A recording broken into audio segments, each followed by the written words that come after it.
Audible hopes you have enjoyed this program. Wow. Emma, what are you doing? Did you even listen? People are getting murdered out here. And I'm not about to go down like that. The murderinos can't save everybody. I'm not gonna go down like that. I did work too hard. I went to college. This is Audible.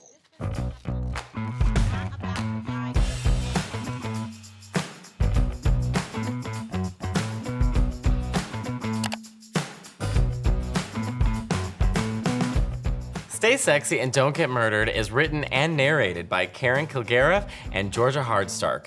It's a mix of memoir/self-help book. I love the self-help aspect of it because I didn't know I was at such a risk for getting murdered. I'm always a risk for getting murdered. I'm gonna be totally honest with you guys. If you listen to the rest of this video, there's gonna be spoilers. Yeah, so go listen, but then when you come back, we'll still be here.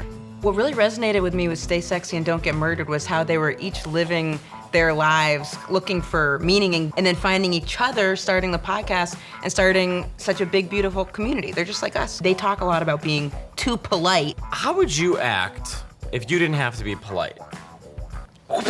I'm gonna protect myself. So one of my favorite chapters was, you're in a cult, call your dad. This talks a lot about people you have in your life who are sort of keeping you grounded and calling you out.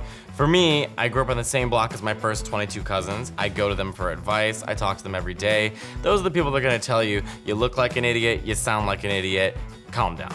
Now, would they call you out if you joined a cult? Well, I don't know, I'm Italian and Mexican, so my family already feels kind of culty. My family's so waspy, so if we were in a cult, it would just be called Everything's Fine. And they would be like, everything's fine, everything's fine. If I was gonna have a cult, I would want it to be all around like support and kindness and everybody and then I could walk in and I think what I loved most about listening to this audiobook was that Karen and George were doing the narration themselves. It goes to show that if you have a friend who can give you the strength to overcome your past fears, you can celebrate that and inspire people. Absolutely, and it's so incredible to think that they banded together around murder.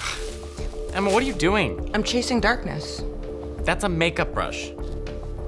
Oh, yeah.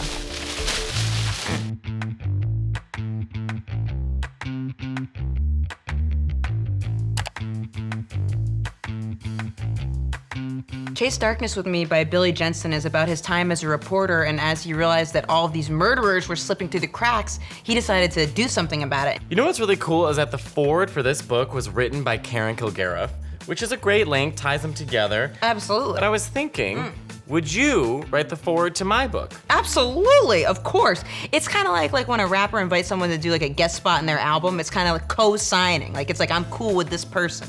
Well, It's maybe. not just like that, but it's like, it's, you know, there's similarities. What would you write for the foreword of my book? So my book is called Still Gay. What would you say? I'd be like, if you couldn't tell that from the pictures, then you probably have bigger issues going on. Another cool thing is Chase Darkness with Me is an Audible original, so you're only gonna get that on Audible. It's like exclusive. Did you ever have any true crimes in your neighborhood growing up? We had one, and I was so into it. I actually saved the poster. Look at this. I know. It was a big deal. Hey, where were you in 1997? I'm busy. I was real busy. One of my favorite things about Stay Sexy and Don't Get Murdered is the murderinos, who are the fans that listen to their podcast, My Favorite Murder. It really is who Billy is speaking to when he's trying to mobilize. Yeah, Billy from Chase Darkness with Me is trying to get their help to help solve murders. It's like Super Friends, but just more blood. Would you be good at solving crimes? I think I would be good at solving crimes, but let me tell you why. Because I think in terms of investigating, comedians, we have to feel energy of people every single night. And when you have to do crime investigations, a lot of times you have to do interviews. You have to talk, and you have to ask very invasive and sometimes, you know, dark questions. But sometimes you can't call them out. Sometimes you have to be like subtle, because if you go up to the murderer and are like, you done it, then... Well, I wouldn't walk up to the murderer, but I would be like, what is that? You having ketchup for lunch? Liar! Right. What struck me about the performance was how different his voice was from what I was picturing. I thought it'd be like this like old-timey detective, and he was so calm when he was reading it. I would have been way more like, and then this happened, and then this happened. I need that calm, soothing voice to just be like, it's going to be all right. People were murdered. You're on a plane. It's fine. I listened to Stay Sexy and Don't Get Murdered when I was at the gym, working out. Pumping iron, getting big, looking sexy, and not getting murdered. I listened to Chase Darkness with me while I was on a plane, when I was in a car, while I was walking around, while I was doing my laundry, and while I was doing my taxes. I got a lot of stuff done. I should have gone to the gym. Yeah. Leave your reviews for Stay Sexy and Don't Get Murdered. And Chase Darkness with me on Audible.